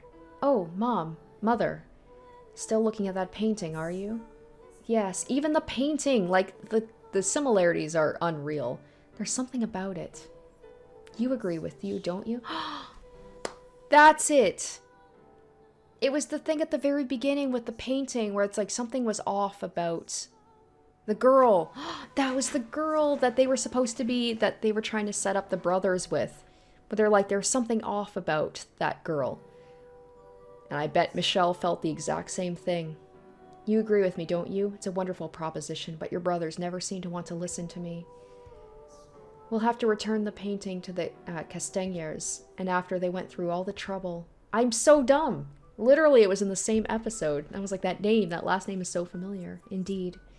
But all that aside, it's time for supper, Michel. I bet Michel was just looking at it being like, whatever that look is on that person's face, it's the same way that I feel. We're celebrating Didier's return tonight, so don't you dawdle. You need to be there and show him how much you love him. Yes, Mother, I will be right down. Don't keep us waiting. It's been bothering me, why I couldn't take my eyes off the painting of the Castagner girl, but I think I figured it out. That forlorn look in her eyes. There's more than resignation in those eyes. A trace of longing lurked within them as well. It just breaks my heart that even when they were young, when they were little babies, like there was still that connection there and they had no idea. And Michel will never know because she was looking out at a faraway world, distant not only in physical location from our own, but in time as well. A boundless dream dwelled in her heart. I found myself slipping into her place, fantasizing about that same distant land, a place where I was allowed to be myself, and if by some chance, if I were able to make it there, would I find you there? Naomi. I know that's not the right thing, but that's the way that I'm pronouncing the name. I think we made pretty good friends, don't you? Those were his last words before disappearing in the darkness. Their time together was brief, and they knew nearly nothing of each other. So could they in fact be friends at all? Could you be friends with someone so nearly a stranger you didn't know where they came from, or who they truly were beneath the surface? Had they known, though, were they aware of each other's inner selves? Never would they have been able to become friends at all. I guess it's that, right? Man said it himself.